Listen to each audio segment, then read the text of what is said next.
بالله من الشيطان الرجيم بسم الله الرحمن الرحيم يا أيها الرسل كلوا من الطيبات واعملوا صالحا إني بما تعملون عليم وقال الله سبحانه وتعالى وأنكحوا الأيام منكم والصالحين من عبادكم وإمائكم إن يكونوا فقراء يغنهم الله من فضله والله واسع عليم صدق الله العظيم۔ محترم بزرگ و عزیز دوستو، دو آیتیں آپ حضرات کے سامنے پیش کی گئی ہیں۔ پہلی آیت سورہ مومنون کی 51ویں آیت ہے، 50 پر 1ویں آیت ہے، اور دوسری آیت سورہ نور کی 32ویں آیت ہے۔ پہلی آیت میں اللہ تعالی نبیوں سے خطاب کر کے ارشاد فرما رہے ہیں یا ایھا الرسل کلوا من الطیبات واعملوا صالحا، کہ اے پیغمبرو پاکیزہ چیزیں کھاؤ اور نیک عمل کرو۔ انی بما تعملون علیم، بے شک میں تمہارے اعمال سے خوب واقف ہوں، تمہارے کاموں کو اچھی طرح جانتا ہوں۔ نبیوں سے خطاب کر کے اللہ تعالیٰ نے دو باتوں کا حکم دیا ہے۔ اس میں مخاطب اگرچہ کہ پیغمبر اور حضرات انبیاء کرام علیہم الصلاۃ ہیں، لیکن قرآن قیامت تک باقی رہنے والی کتاب ہے، اور قرآن کا ہر پیغام ہر انسان کے لیے ہے۔ تو اللہ تعالیٰ نے پیغمبروں سے خطاب کر کے سارے انسانوں کو اس بات کی طرف توجہ دلائی ہے کہ کلو من الطیبات، پاکیزہ چیزیں کھاؤ، حلال چیزیں کھاؤ، واعملوا صالحا، اور نیک اعمال کرو۔ اسی طرح سورہ بقرہ میں اللہ تعالیٰ نے ایمان والوں سے خطاب کر کے فرمایا یا ایھا الذین آمنوا کلوا من طیبات ما رزقناکم واشکروا للہ، کہ اے ایمان والو جو ہم نے دیا ہے، پاکیزہ چیزیں جو ہم نے تمہیں دی ہیں، ان پاکیزہ چیزوں میں سے کھاؤ اور اللہ کا شکر ادا کرو۔ یہاں بھی دو باتوں کا اللہ تعالیٰ نے حکم دیا ہے۔ تو دو چیزوں کا جو حکم دیا گیا ہے، ایک کا تعلق کھانے سے ہے اور ایک کا تعلق عمل سے ہے۔ دونوں میں بظاہر کوئی جوڑ نظر نہیں آتا، لیکن حضرات مفسرین نے لکھا ہے کہ اللہ تعالیٰ نے یہاں حلال کھانے اور نیک عمل کرنے دونوں کو جوڑ دیا ہے، تو دونوں میں اس طرح مناسبت ہے کہ اللہ تعالیٰ گویا یہ اشارہ دینا چاہتے ہیں کہ حلال روزی اگر پیٹ میں جائے گی تو آدمی کو اچھے اعمال کی توفیق ہوگی، جس کی روزی حرام ہوگی اس کو اچھے کاموں کی توفیق نہیں ہوتی۔ آدمی کی غذا اگر حلال ہے، روزی اگر حلال ہے، کھانا پینا اگر حلال ہے، تو اس آدمی کو عبادتوں کا خیال آئے گا، نمازوں میں اس کا جی لگے گا، اللہ کا دھیان اسے نصیب ہوگا، اللہ کا ڈر اور خوف اسے پیدا ہوگا، اور جو حلال مال اس کے پاس آئے گا وہ اس مال کو عیاشی میں نہیں اڑائے گا، بلکہ اس مال کو اللہ کے حکم کے مطابق استعمال کرے گا، اور اس مال سے اللہ کے ضرورت مند بندوں کی ضرورتوں کو پورا کرنے کا اسے خیال آئے گا، اس لیے کہ وہ حلال مال ہے۔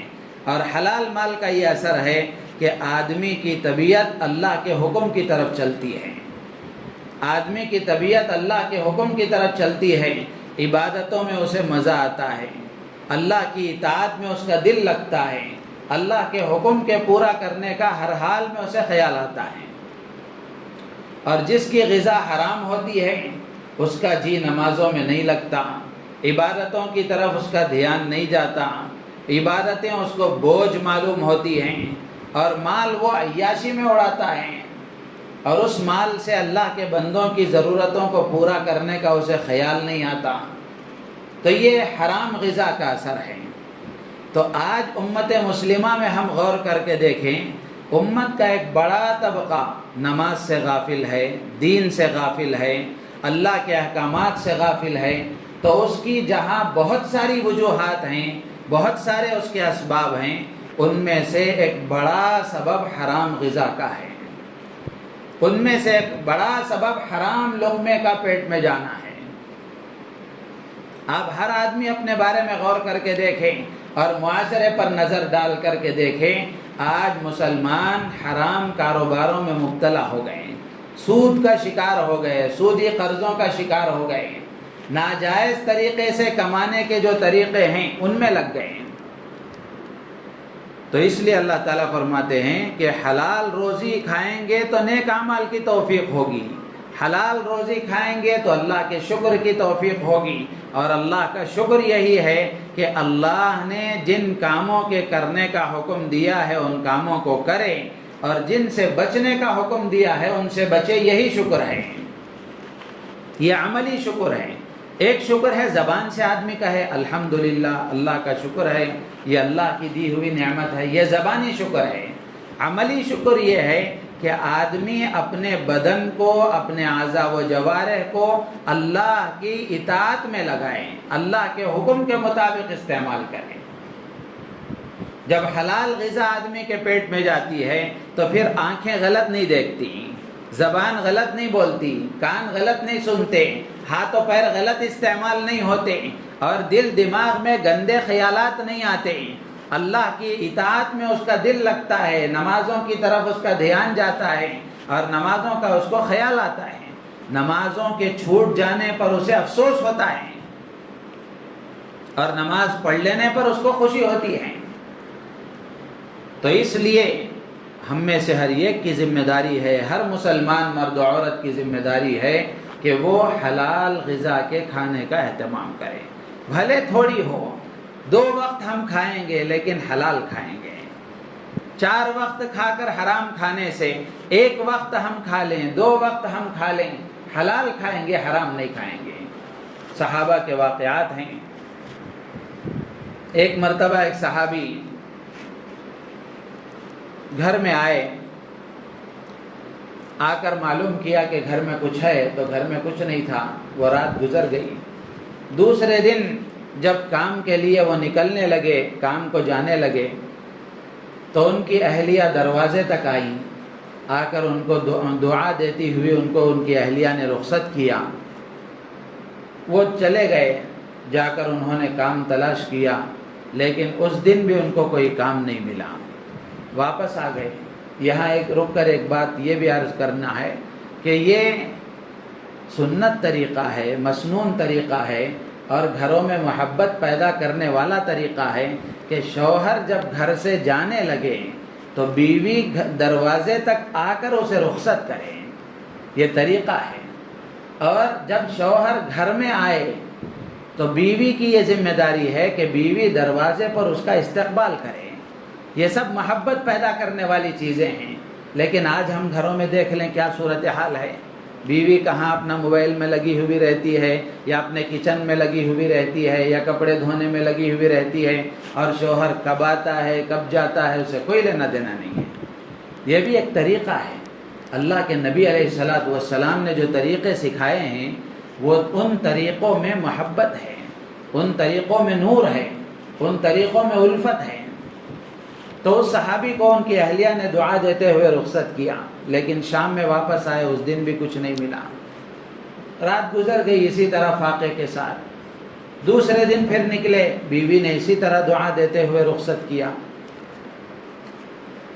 دوسرے دن بھی انہوں نے کام تلاش کیا لیکن کچھ کام نہیں ملا، واپس آ گئے۔ پھر تیسرے دن گئے، اسی طرح بیوی نے رخصت کیا دعا دیتے ہوئے۔ پھر تیسرے دن بھی ان کو کام نہیں ملا، واپس آ گئے۔ چوتھے دن جب جانے لگے تو دعا دیتے ہوئے بیوی نے بھیج دیا، وہ باہر نکل گئے۔ جانے لگے تو پھر بیوی نے آواز دے کر بلایا، اور بلا کر کہا، بیوی کی آنکھوں میں آنسو تھے، بیوی نے یہ کہا کہ آج بھی اگر کام نہ ملے تو واپس آ جانا، ہمارا خیال کرتے ہوئے کوئی حرام لقمہ نہ لانا، کوئی حرام لقمہ نہ لانا۔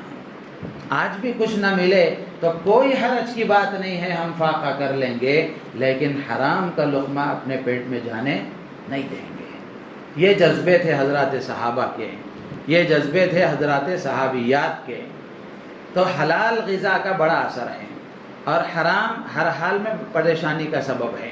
حرام میں نہ برکت ہوتی ہے، اور حرام نہ اس میں کوئی عزت کی چیز ہے۔ اللہ کے نبی علیہ الصلاۃ والسلام نے حدیث میں ارشاد فرمایا کہ حرام مال آدمی اگر اس سے صدقہ کرتا ہے تو صدقہ اللہ کے ہاں قبول نہیں، اپنی ضروریات میں استعمال کرتا ہے اس میں برکت نہیں، اور اگر بینک بیلنس بنا کر، حرام کی بلڈنگیں بنا کر، حرام کے بینک بیلنس تیار کر کے اگر دنیا سے رخصت ہو گیا اولاد کے لیے، تو یہ چھوڑا ہوا ترکہ اس کے لیے جہنم کا ایندھن ہے، اللہ کے نبی نے فرمایا۔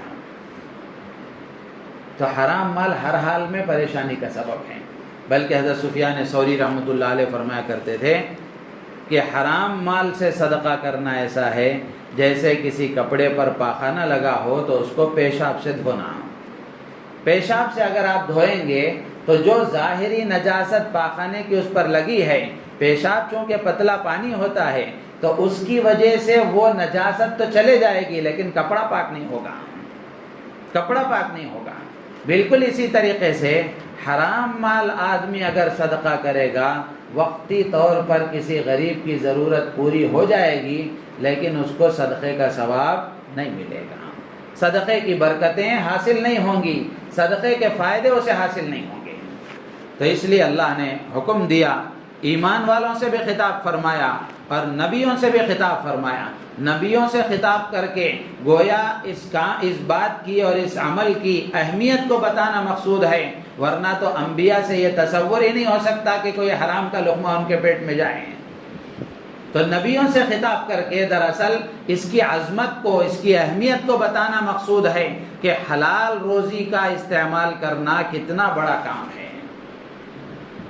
آج ہماری دعائیں قبول نہیں، آج ہماری التجائیں اللہ کے پاس قبول نہیں، اس کی بھی ایک بڑی وجہ یہی ہے کہ ہمارے حدیث میں آتا ہے، اللہ کے نبی علیہ الصلاۃ والسلام ارشاد فرماتے ہیں، بندہ دعا کرتا ہے، اے میرے رب، اے میرے رب، اے میرے رب، لیکن اس کا کھانا حرام، پینا حرام، پہننا حرام، اوڑھنا حرام، کیسے اس کی دعا قبول ہوگی؟ تو اس لیے میرے عزیز و دوست و بزرگوں، ہم سب کی ذمہ داری ہے اللہ سے توفیق مانگیں اور مسائل کو معلوم کرتے ہوئے حلال کاروبار اختیار کریں اور حلال طریقے سے کمانے کی کوشش کریں۔ حرام راستوں سے مال کا حاصل کرنا یہ ایک مسلمان کی شان نہیں ہے۔ مسلمان حلال مال استعمال کرتا ہے اور حلال کی برکتیں ہیں، حلال کی برکتیں ہیں، اور حلال روزی کے کمانے کے لیے جو آدمی جد و جہد کرتا ہے، محنت کرتا ہے، کوشش کرتا ہے، اس کی بڑی فضیلتیں آئی ہیں۔ اللہ کے نبی علیہ الصلاۃ والسلام نے فرمایا، التاجر الصدوق الامین مع النبیین والصدیقین۔ اللہ کے نبی فرماتے ہیں، سچا اور امانت دار بزنس مین، سچا اور امانت دار بزنس مین قیامت کے دن نبیوں کے ساتھ ہوگا، صدیقین کے ساتھ ہوگا۔ کتنا اونچا مرتبہ ہے، کیوں؟ حلال روزی ہے۔ تو حلال روزی کا اثر ہے، اور اللہ کے نبی علیہ الصلاۃ والسلام نے فرمایا کہ جو آدمی دن بھر حلال روزی کمانے کے لیے محنت کرتا ہے اور تھکتا ہے، رات میں آ کر تھک کر سو جاتا ہے، اللہ تعالیٰ اس کے گناہوں کو معاف فرما دیتے ہیں۔ کتنی بڑی بات ہے۔ تو اس لیے حلال روزی اختیار کرنا، حلال کمانا، حلال کھانا، حلال بچوں کو کھلانا، اس کی بہت فکر کرنی چاہیے۔ آج جہاں سے آئے، جیسا آئے، جو آئے، سب قبول ہے، سب قبول ہے۔ ہر چآیت در گھسیٹ، عام ہو یا کبیٹ، مشہور ہے یہ شعر۔ ہر چآیت در گھسیٹ، جو آیا گھسیٹو، عام ہو یا کبیٹ۔ تو اس لیے جو ہے، اور ایک کہاوت مشہور ہے، دال عبداللہ گڑ تھیلی میں۔ اب وہ کیسا گڑ ہے اس سے مطلب نہیں ہے۔ تو اس لیے اللہ تعالیٰ فرماتے ہیں یا ایھا الرسل کلوا من الطیبات واعملوا صالحا، کہ اے پیغمبروں پاکیزہ حلال کھاؤ اور نیک عمل کرو۔ تو روزی میں اور عمل میں دونوں میں جوڑ ہے۔ جو غذا اندر جائے گی وہ اپنا اثر بتائے گی، جو غذا آدمی کھائے گا وہ اپنا اثر بتائے گی کہ آدمی کے کھانے کا اثر کیا ہوگا، اس کا عمل بتائے گا۔ نمازوں میں جی نہیں لگ رہا ہے، نمازیں چھوڑ رہا ہے، آنکھوں کا غلط استعمال ہو رہا ہے، زبان کا غلط استعمال ہو رہا ہے، تو اس کا مطلب یہ ہے کہ پیٹ کی روزی غلط ہے۔ اور اگر اس کے خلاف ہے، نمازوں میں جی لگ رہا ہے، دھیان ہے، اللہ کا ڈر خوف ہے اور نیک کاموں میں دل لگ رہا ہے، تو یہ علامت ہے اس بات کی کہ اللہ نے اسے حلال مال عطا فرمایا ہے۔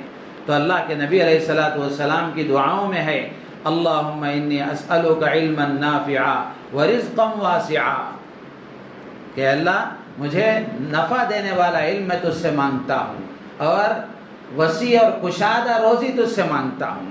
اللہ سے مانگنا چاہیے کہ اللہ حلال پاکیزہ برکت والی کشادہ روزی عطا فرما۔ روزی کی تنگی سے آدمی بسا اوقات پریشان ہو جاتا ہے۔ اللہ کے خزانے بہت بڑے ہیں، کسی دنیا والے سے ہم نہیں مانگ رہے ہیں، جو اللہ خزانوں کا مالک ہے اس سے ہم مانگ رہے ہیں۔ تو اللہ سے مانگنا چاہیے کہ اللہ وسیع کشادہ حلال برکت والی پاکیزہ روزی عطا فرما۔ اللہ جس کو دینے کے لیے آئے اس کو کون روک سکتا ہے؟ تو اس لیے اس کا خاص اہتمام کرنا چاہیے۔ حلال روزی آدمی استعمال کرتا ہے تو اس کا ایک اثر یہ ہے کہ اس کو شکر کی توفیق ہوتی ہے، شکر کی توفیق ہوتی ہے۔ کھانا کھانے کے بعد کی دعا یاد آتی ہے، کھانے کے بعد کی دعا یاد آتی ہے، کھانے کے بعد فوراً زبان پر آتا ہے الحمدللہ۔ کتنی پیاری دعا ہمارے نبی نے سکھائی، الحمدللہ الذی اطعمنا وسقانا وجعلنا مسلمین۔ ساری تعریفیں اس اللہ کے لیے ہیں جس نے ہمیں کھلایا۔ تو اس میں اقرار ہے اللہ یہ تیرا دیا ہوا ہے، یہ تیری دی ہوئی روزی ہے، اس میں اقرار ہے، بندگی کا اظہار ہے۔ اور اے اللہ ہمیں مسلمانوں میں سے بنا، فرما برداروں میں سے بنا۔ تو اس لیے آدمی کو شکر کی توفیق تب ہوتی ہے جب وہ روزی حلال ہوتی ہے، اور اچھے اعمال کی توفیق تب ہوتی ہے جب روزی اور غذا حلال ہوتی ہے۔ تو حلال روزی کے فضائل ہیں اور حرام سے اپنے آپ کو بچانے کا پورا اہتمام کرنا چاہیے۔ اللہ کے رسول علیہ الصلوۃ والسلام نے ارشاد فرمایا کہ جو جسم حرام سے پروان چڑھتا ہے اس کے لیے مناسب جگہ جہنم ہے، اس کے لیے مناسب جگہ جہنم ہے۔ جس جسم کی پرورش حرام روزی سے ہوئی ہے، حرام کا کھا کر جو پلا بڑھا ہے، وہ سیدھے جہنم ہی میں جائے گا۔ اگر ایمان والا ہوگا تو ایمان کی بنیاد پر اللہ تبارک و تعالی اگر چاہیں گے تو معاف فرما دیں گے، یا پھر وہاں جا کر اس کی صفائی ہوگی، پھر اس کے بعد اسے جنت میں ڈالا جائے گا۔ اللہ ہم سب کی حفاظت فرمائے۔